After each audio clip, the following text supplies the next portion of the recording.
দক্ষিণ এশিয়ায় ভারত বাংলাদেশ দুই কাছের প্রতিবেশী। এক দেশ আরেক দেশের সাথে লম্বা বর্ডার শেয়ার করে থাকে। আপনি জানেন কি বাংলাদেশের বাজার ভারতের জন্য কতটা গুরুত্বপূর্ণ? অর্থনৈতিক বিবেচনায় ভারতীয় ব্যবসায়ীরা বলে বাংলাদেশ আমাদের জন্য সবথেকে বড় এবং লাভজনক বাজার। বাংলাদেশের সাথে ব্যবসা যদি বন্ধ হয়ে যায় তাহলে থমকে যাবে ভারতের অর্থনীতি, লসের মুখে পড়বে ভারতের উল্লেখযোগ্য বড় বড় কোম্পানিগুলো। কেন বাংলাদেশকে ভারতের লাগবেই? বাংলাদেশ কেন এত গুরুত্বপূর্ণ? বাংলাদেশকে ছাড়া কি ভারত অচল? চলুন দর্শক, এই ব্যাপারে বিস্তারিত আলোচনা শুরু করা যাক। ভারতের পূর্ব সীমান্তে অবস্থিত বাংলাদেশের 1500 কিলোমিটারেরও বেশি সীমান্ত শেয়ার করছে দুই দেশ। তো কাছাকাছি অবস্থান এই দুই দেশের, এর মানে পরিবহন খরচ কম, সরবরাহ করা সহজ, ব্যবসা হয় দ্রুত। তাই তো ভারতীয় ব্যবসায়ীদের জন্য বাংলাদেশ সব অন্যতম গুরুত্বপূর্ণ লাভজনক বাজার, যেই বাজারটাকে কখনোই হারাতে চায় না ভারত। 18 কোটি জনসংখ্যার বাংলাদেশ, মধ্যবিত্ত এবং ধনী লোকেরার সংখ্যা দ্রুত বাড়ছে। বাংলাদেশের প্রযুক্তি খাত, বাংলাদেশের ইন্ডাস্ট্রিগুলো দ্রুত উন্নয়ন করছে।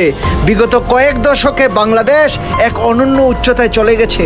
ভারতের ব্যবসায়ীরা ভালো করেই বুঝে গেছে এই ভোক্তা বাজার, এই বিশাল বড় উন্নত বাজার ভারতের জন্য অসীম সম্ভাবনা। যদিও বাংলাদেশের সাথে ভারতের সম্পর্ক ভালো যাচ্ছে না, সম্প্রতি সময়ে বাংলাদেশ স্বাধীনভাবে তাদের পররাষ্ট্রনীতি সাজাচ্ছে, যা ভারতের বাংলাদেশে বিলিয়ন বিলিয়ন ব্যবসা করার রাস্তাটাকে কিছুটা কঠিন করে ফেলেছে। ভারত আর আগের মতো বাংলাদেশে দাপিয়ে ব্যবসা বাণিজ্য করতে পারছে না। এখন বাংলাদেশ চাইছে ভারতের সাথে সমানে সমানে ব্যবসা করতে। বিগত বছরগুলোতে ভারত বাংলাদেশে প্রায় 10 থেকে 15 বিলিয়ন ডলারের ব্যবসা বাণিজ্য করত, আর বাংলাদেশ মাত্র 1.5 বিলিয়ন ডলারের রপ্তানি করত। তা ভারতের জন্য সব থেকে বড় লাভজনক অবস্থানে ছিল বাংলাদেশের বাজার। অপরদিকে বাংলাদেশের বাণিজ্য ঘাটতি ছিল অনেক বেশি। তাই বাংলাদেশ সিদ্ধান্ত নিল বাংলাদেশ ভারতের বাণিজ্য ঘাটতি কমাতে হবে, সমানে সমানে হবে ব্যবসা বাণিজ্য। বর্তমানে যখন ভারতের সাথে বাংলাদেশের ব্যবসা বাণিজ্য কমে গেল, ভারতের ব্যবসায়ীরা হাহাকার শুরু করলো।